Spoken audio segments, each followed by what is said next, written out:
And now, it's time for another Dice Tower review with Tom Vasel. Hey folks, I'm Tom Vasel, and today we're taking a look at Moorea. Now Moorea from Reiner Stockhausen and from DLP Games is a 2 to 5 player game that takes 30 minutes. It is a set collection game in which you're going to be collecting cards and turning those in to get points. That's the kind of game I like a lot. Some of my favorite games, Century Spice Road, Splendor, have this style of thing. And I went over the rules for this and saw it was a very simple game. Draw a card, take an action, and it's the next person's turn. I like fast games like that. Let's take a closer look at this one.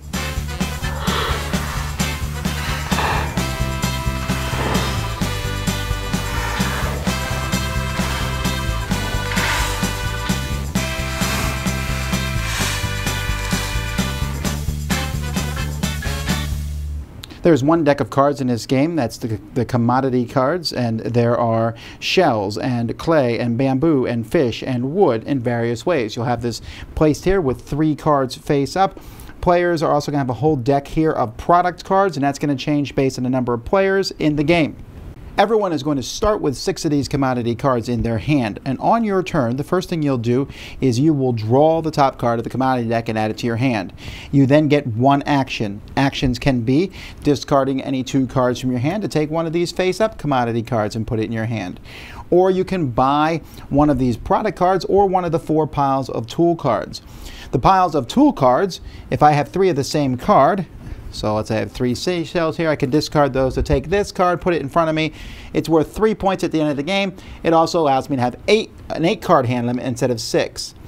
If I have 4 of the same cards, I can get this one, and when I draw a card, instead of drawing the top card, I can draw one of the face-up ones. If I have this one, fish becomes one of the other resources. Fish essentially becomes wild. And if I have this one, I can draw 2 cards. If I have this one and this one, those 2 cards can come from the face-up or from the top of the deck. You can also buy things down here. For example, I can buy this for 3 bamboo. It's simply worth 4 points at the end of the game. This one costs 2 seashells, and it's going to be worth points at the end of the game based on how many of these necklace cards that I have. This one here costs 4 of the same card, and from now on, whenever I need to buy something with wood, I can pay 1 wood less. So this one here is a canoe. I have 2 wood. I'll put this card in my hand. Now I have a canoe, and this is a product, and these can be used usually to buy stores. This would cost 1 canoe, 1 hut, and 1 basket. You can see these things can also be bought, and it's a store. Once you have a store on your turn, you can tuck a card underneath it as your action. And at the end of the game, that card would be worth whatever points it shows you. This lets me put all the different ones underneath here for 2 points each. But as you go through the game, you will find other store cards. And those store cards, for example, this one, every canoe underneath it, it will give me 3 points. And it costs 2 canoes to get it going. And that's pretty much it. You're just going to keep going until this deck completely runs out. At that point, everyone will add up all the different points that they've gotten. And whoever has the most is the winner.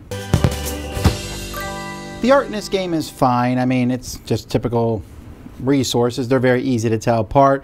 Everything in the game is fine. The quality of the stuff looks good. It's easy to tell what it all does. Honestly, though, I love this little tray insert in here. As you put the cards in, this box is probably too big for the game, right?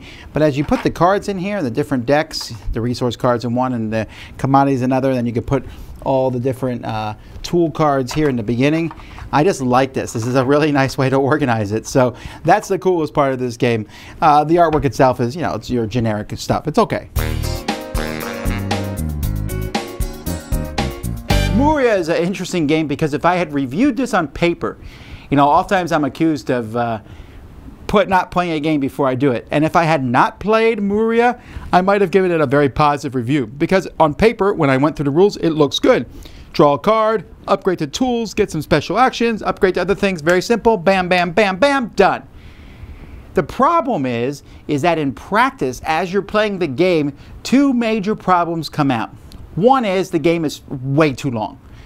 30 minutes on here is pushing it. That's if you're playing really fast. It's probably closer to 40. And you're like, Tom, 40 minutes isn't very long. 40 minutes is long when you are doing the same thing over and over and over. Draw a card, do this, draw a card, do nothing. Draw a card, do this, draw a card, do nothing. Draw a card, do this, draw a card, do nothing. And I'm going to...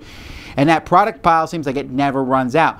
The product pile also has a set of 1 and 2 cards you put on top of it, and they don't really get better. It's just, I guess, to make sure there's an even mix in both. It just seems like the game drags way longer than it should.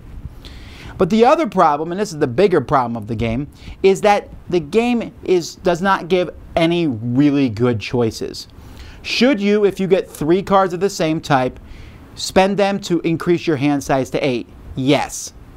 That's not an if. Yes, you need to do that. As soon as you can get the card 4 of the same kind, should you spend those to draw a card from the face-up ones instead of the face-down ones? And again, the answer to that is yes. You definitely should do that. And so because of that, you have to buy those 4 tool cards. Maybe not the fish being a wild one, because that one's kind of weird. Why is fish wild anyway? But the other 3 are really handy. And so I was like, all right, I'm going to not buy those tools and see how far I can get in this game. So I'm just going to basically buy other stuff. And I realized the person who does that, first of all, your hand size is 8. You need to do that because you have more cards to work with. Drawing a face-up card means you can pick whatever card you want. Drawing 2 means you are getting twice as many resources as me. And so because of that, you have to do those tools. And so everyone does the same thing. Get 3 of a kind or 4 of a kind, you know, maybe do one before the other, doesn't matter. Then get the 6 of a kind as soon as you can pull that off, and then buy points in various ways, and they're all pretty much the same way.